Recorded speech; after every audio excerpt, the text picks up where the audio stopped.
नमस्कार। ब्रेक के बाद एक बार फिर आप सभी का बहुत स्वागत है। मैं हूं आपके साथ पुनीता सिंह। बुलेटिन की शुरुआत बड़ी खबर के साथ करेंगे और बड़ी खबर बिहार से सामने आ रही है। उपेंद्र कुशवाहा और बीजेपी में सीटों पर बनी सहमति। कुशवाहा की पार्टी आरएसएलपी 6 सीटों पर चुनाव लड़ेगी। सूत्रों के हवाले से जानकारी सामने आ रही है। दिनारा, उबारा और सासाराम, महुआ सीट पर चुनाव लड़ेगी। इसके अलावा बाजपट्टी और मधुबनी या फिर खजौली में से एक सीट मिल सकती है उपेंद्र कुशवाहा की पार्टी को। तो सूत्रों के हवाले से ये बड़ी जानकारी सामने आ रही है। देखिए, ये बड़ी खबर इस लिहाज से भी हो जाती है क्योंकि एक लंबी खींचतान चल रही है इस वक्त एनडीए के अंदर, यानी कि कौन से घटक दल कितने सीटों पर चुनाव लड़ेंगे, इसे लेकर बैठकों का दौर लगातार जारी है, लेकिन सहमति नहीं बन पा रही है। लेकिन उपेंद्र कुशवाहा से जुड़ी ये खबर सामने आ रही है कि उनकी पार्टी को 6 सीट जो है उस पर चुनाव लड़ सकते हैं, चुनाव लड़ेगी 6 सीटों पर, जिसमें से बाजपट्टी है, मधुबनी या फिर खजौली, ये सीटें उन्हें मिल सकती है। और इसके अलावा कुशवाहा की पार्टी यानी कि आरएलएसपी 6 सीटों पर चुनाव लड़ेगी। दिनारा, उबारा, सासाराम, महुआ सीट और इसके अलावा बाजपट्टी और मधुबनी या फिर खजौली, ये 6 सीटें हैं जिस पर से माना यह जा रहा है कि उपेंद्र कुशवाहा की पार्टी चुनावी मैदान में उतर सकती है। कुल मिलाकर देखिए, कहीं ना कहीं तस्वीर अब धीरे धीरे साफ होने की संभावना अब काफी तेज हो गई है, क्योंकि आज से देखिए पहले चरण के नॉमिनेशन का आज पहला दिन है और आज से नॉमिनेशन की प्रक्रिया शुरू हो चुकी है। आज 121 सीटों पर नॉमिनेशन जो है वो आज से शुरू हो गए हैं, लेकिन आज किसी भी पार्टी की ओर से कोई भी बड़ा चेहरा सामने नहीं आया है जो नॉमिनेशन फाइल करेगा, क्योंकि अभी तक सीटों को लेकर जो खींचतान है वो चल रही है। उम्मीदवारों के नामों का ऐलान नहीं हुआ है। हालांकि आपको बता दें कि प्रशांत किशोर की पार्टी जन स्वराज ने 51 सीटों पर अपने उम्मीदवार जरूर उतार दिए हैं, लेकिन अभी एनडीए और महागठबंधन के बीच खींचतान लगातार देखने को मिल रही है सीट शेयरिंग को लेकर।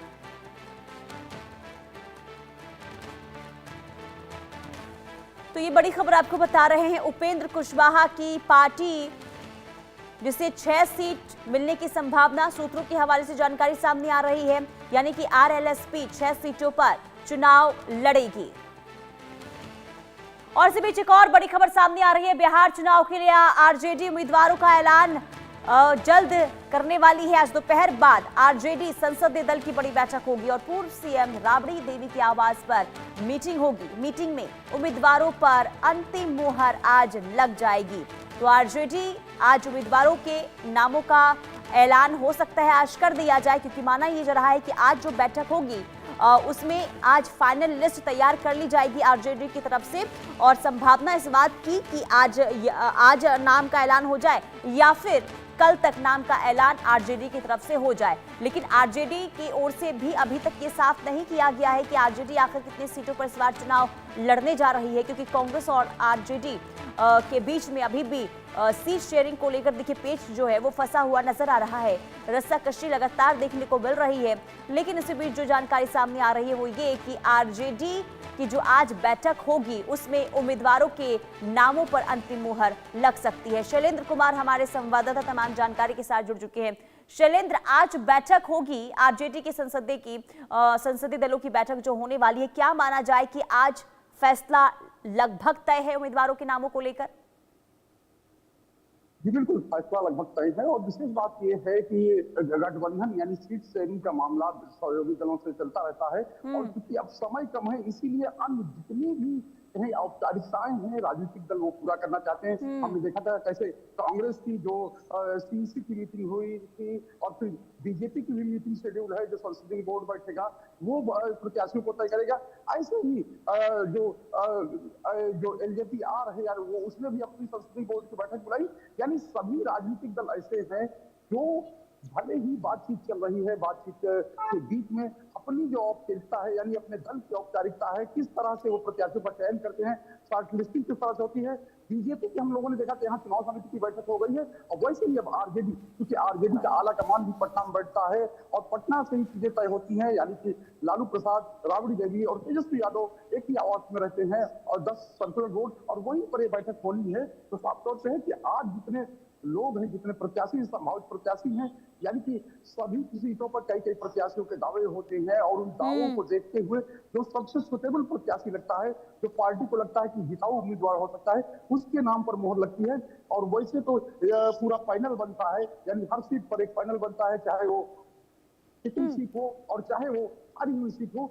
जो राजनीतिक दल है वो पूरी प्रक्रिया को पूरा करते हैं, यानी जो लोग हैं वो आते हैं, अपने बायोडेटा जमा करते हैं, अपने कामों के बारे में बताते हैं। और यही नहीं, चुनावों से पहले यानी कि अब से 1-2 महीने या 6 महीने पहले से सख्त प्रदर्शन का भी दौर चलता है। तो अब उसकी परिणति है, यानी कौन किस पर भारी पड़ता है, अब वो तय हो रहा है। और पार्टी आला कमान को क्या अच्छा लगा वो तय हो रहा है। और यही वजह है कि अब जो बैठकों का दौर या अंतिम बैठकों का दौर है वो अब हो रहा है। और इसके बाद जैसे ही सहमति बनेगी, जैसे ही सीट शेयरिंग का फार्मूला तय होगा, वैसे ही प्रत्याशियों के नामों का भी ऐलान जो है पार्टियां कर देंगी। ठीक है, लेकिन सुरेंद्र देखिए एक लंबा वक्त लग रहा है, लगातार चर्चाएं हो रही है, ऐसे में आरजेडी की क्या क्राइटेरिया है जिताए उम्मीदवार की?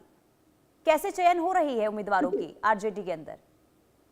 बिल्कुल, देखिए साफ तौर पे ये प्रक्रिया इसलिए लंबी लग रही कि सीटों को लेकर दुख होता है, जैसा कि हम लोगों ने पहले भी इस पर डिस्कस किया कि कैसे आरजेडी और कांग्रेस ये एक दूसरे की सीटों पर दावा करेंगे। यानी जो सिटिंग सीट है पार्टी को लगता है कि हम उस पर बेहतर कर सकते हैं, तो सिटिंग सीट पर दावा हो गया और सिटिंग सीट कोई पार्टी छोड़ना नहीं चाहती है। और इस वजह से ठीक है शैलेंद्र, मैं आपको रोकना चाहूंगी, बड़ी खबर सामने आ रही है और बड़ी खबर का रुख करेंगे। और देखिए लगातार बिहार चुनाव को लेकर हलचल तेज, और इसी बीच एक और बड़ी खबर, बिहार चुनाव को लेकर बड़ी खबर, चिराग पासवान से बैठक के बाद पटना पहुंचे धर्मेंद्र प्रधान, और दिल्ली में बैठक के बाद पटना पहुंचे हैं धर्मेंद्र प्रधान। आज बीजेपी और अन्य घटक दलों के नेताओं से बात धर्मेंद्र प्रधान करने वाले हैं। चिराग पासवान से बैठक के बाद अब धर्मेंद्र प्रधान जो हैं वो पटना पहुंच चुके हैं और घटक दलों के साथ, बीजेपी के साथ और अन्य घटक दल जो एनडीए के हैं उनके साथ आज चर्चा होगी, नेताओं की बातचीत होगी। और साथ ही साथ आपको बता दें कि ये माना जा रहा है कि लगातार जिस तरीके से मुलाकातों का दौर और बैठकों का दौर चल रहा है, एनडीए भी जल्द अपने पत्ते साफ कर दे। शैलेंद्र, आज धर्मेंद्र प्रधान पटना पहुंच गए हैं, क्या माना जाए बीजेपी भी जल्द अपने पत्ते खोल सकती है उम्मीदवारों को लेकर? देखिए बीजेपी में एक प्रक्रिया है, बीजेपी में यानी है कि बिहार बीजेपी ने चीजें तय कर दी है। चुनाव समिति की बैठक हो चुकी है और 3 राउंड में बैठक हुई। अगर घंटे के हिसाब से देखा जाए तो लगभग 15 से 16 घंटे की बैठक जो है बीजेपी के नेताओं ने की है प्रत्याशियों के चयन को लेकर। और उसके बाद उनके जो प्रदेश अध्यक्ष हैं यानी दिलीप जायसवाल, उनका बयान आया था, उन्होंने कहा था जो हम जीती हुई सीटें हैं उस पर भी हमने पैनल बनाया है, और जो हारी हुई सीटें थी उनको कैसे जीतना है उसके लिए भी पैनल बना है। लेकिन धर्मेंद्र प्रधान जो दिल्ली से पहुंचे हैं वो साफ तौर पे जहां पर रुके हुए हैं वहीं पर अपनी पार्टी नेताओं से बात कर रहे हैं, क्योंकि चिराग पासवान से उनकी बात हुई है और कहें अन्य जो घटक दल हैं लगातार उनसे बात हो रही।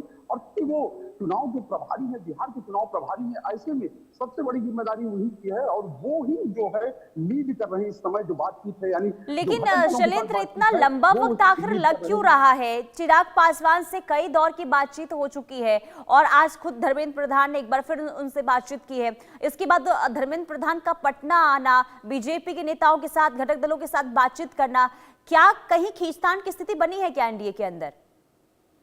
बिल्कुल, आधा दर्जन सीटें, कल हम लोगों ने इस पर चर्चा की थी कि आधा दर्जन के आसपास जो सीटें हैं जो चिराग पासवान ने सिटिंग सीटें हैं उनको मांग लिया है। यानी सिटिंग सीटें जेडीयू की भी सिटिंग सीट है, बीजेपी की भी सिटिंग सीट है। और जैसा कि मैंने कहा कि सिटिंग सीट कोई पार्टी छोड़ना नहीं चाहती है, सिटिंग सीट पर अपने उम्मीदवार को रखना चाहती है, क्योंकि वो जीता हुआ मेंबर है, जीता हुआ प्रत्याशी है। ऐसे में उसका टिकट काटना या उसकी जगह पर दूसरे को टिकट देना या अपनी सीट से अदला बदली कर लेना, ये एक बड़ी बात होती है और ये विपरीत परिस्थितियों में ही होता है, अमूमन देखने को नहीं मिलता है। और या फिर ये ऐसे होता है कि जो प्रत्याशी जीता हुआ है उसको दूसरे दल में शामिल कराकर उसके साथ ही लड़वा दिया जाए। ठीक है शैलेंद्र, रोकना चाहूंगी आपको, बड़ी खबर सामने आ रही है, इसके बाद मैं फिर आपके पास वापस लौटूंगी। देखिए बिहार की सियासत में हलचल जबरदस्त तरीके से देखने को मिल रही है और सूत्रों के हवाले से एक और बड़ी खबर सामने आ रही है। नित्यानंद राय, चिराग पासवान की फिर मुलाकात हुई, चिराग पासवान के घर पर मुलाकात होगी। चिराग के साथ बैठक के बाद पटना में धर्मेंद्र प्रधान एनडीए नेताओं के साथ चर्चा करेंगे। सीट बंटवारे पर एनडीए के नेताओं के साथ चर्चा और 12 से 13 अक्टूबर तक प्रत्याशियों के नाम का ऐलान माना जा रहा है कि एनडीए की तरफ से कर दिया जाए। शैलेंद्र हमारे साथ बने हुए हैं। शैलेंद्र, देखिए जिस बात का हम जिक्र कर रहे थे कि लगातार बैठकें हो रही है, मुलाकातें हो रही है, लेकिन अंतिम मुहर नहीं लग पा रही है। चिराग पासवान से कई दौर की बातचीत, नित्यानंद भी कई बातचीत कर चुके हैं। देखिए मैं आपके पास आऊं, शैलेंद्र, मनोहर केसरी के पास चलते हैं। मनोहर केसरी, नित्यानंद राय कई बार बातचीत कर चुकी हैं चिराग पासवान से, आज फिर मुलाकात होगी, कितने बजे मुलाकात होगी?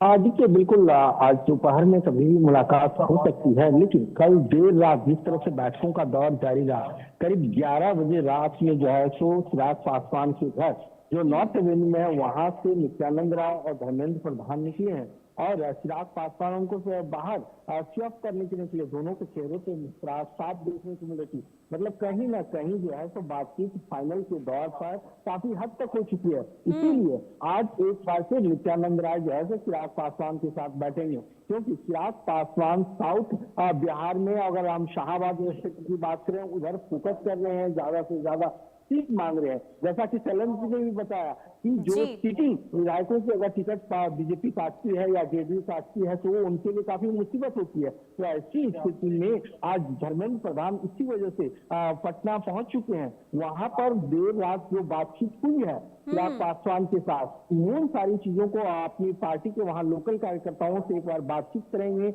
और वहां वो बताएंगे। सारे सीक्रेटरीज को बताने की बात जो है तो ये है कि सभी जो घटक दल हैं, पांचों घटक दल एक साथ मिलकर के मीडिया के सामने आएंगे और बताएंगे कि हम लोग आपसी सहमति जो है तो सीटों को लेकर के हो चुकी है और उम्मीद ये की जा रही है कि 12 से 13 तारीख के बीच में जो है तो एक बड़ी लिस्ट भी बीजेपी की आ सकती है। और उससे पहले देखिए एलजेपी जो है अपने पार्टी के अंदर सारी चीजें कर रही है, जैसा कि सोर्सेज दिखला रहे हैं कि एलजेपी लगातार इस चीज को मांग कर रहा है कि कहीं एक राज्यसभा सीट भी मिल जाए या बिहार में 2 सीटें एमएलसी की मिल जाए। तो सारी चीजें हैं, क्योंकि अभी अगर प्रेशर की पॉलिटिक्स नहीं पार्टी खेलती है तो उन्हें अपने कार्यकर्ताओं को कैसे खुश करेंगे। सारी पार्टियां चालती है और इसीलिए चिराग पासवान जो है तो इस तरह की बातचीत कर रहे हैं और अभी भी खींचतान जारी है। जी बिल्कुल, लगातार खींचतान हम भी देख रहे हैं। लेकिन शैलेंद्र, क्या किसी तरीके से चिराग पासवान की तरफ से प्रेशर पॉलिटिक्स बनाने की कोशिश इस वक्त हो रही है? क्योंकि देखिए बैठकें हो रही है चिराग पासवान के साथ, बातें भी हो रही है, लेकिन अंतिम मोहर आखिर लग क्यों नहीं पा रही है? आखिर क्यों पेच फंसा हुआ नजर आ रहा है? क्योंकि उनके कार्यकर्ता होते हैं और वो लगातार मेहनत करते हैं, यानी कि जो पार्टी के नेता हैं वो मेहनत करते हैं और वो दावेदारी करते हैं कि हमको इस सीट पर लड़ना है। और जब आला कमान उससे संतुष्ट होता है तो उन सीटों की दावेदारी होती है और उसको उस आला कमान को लगता है कि नहीं, हम इन सीटों पर जीत सकते हैं। और यही वजह है कि चिराग पासवान लगातार अपने जो नेता हैं उनके लिए अड़े हुए हैं। और साफ तौर पर है, जैसे कि अभी मनोहर जी ने बताया कि किस तरह से चाहे वो एमएलसी का पद हो चाहे वो राज्यसभा के लिए हो, क्योंकि ये भी मांग अंदर खाने में चल रही है। और ये कहा जा रहा है कि अगर ये सीट नहीं मिलती तो आप हमको ये दे दी। तो एक तरह से कहें कि पूरे तौर पर एक कहें कि आपस में जो राजनीतिक दल हैं भले ही बाहर से कहें कि नहीं सब ऑल इज वेल है, लेकिन अंदर जो कहें कि गुणा गणित और मोल भाव का जो दौर है वो लगातार चल रहा है। अगर सीट छोड़ेंगे, हम ये सीट छोड़ेंगे तो इसके लिए ये हमको चाहिए, ये सीट छोड़ेंगे तो इसके लिए हमको चाहिए।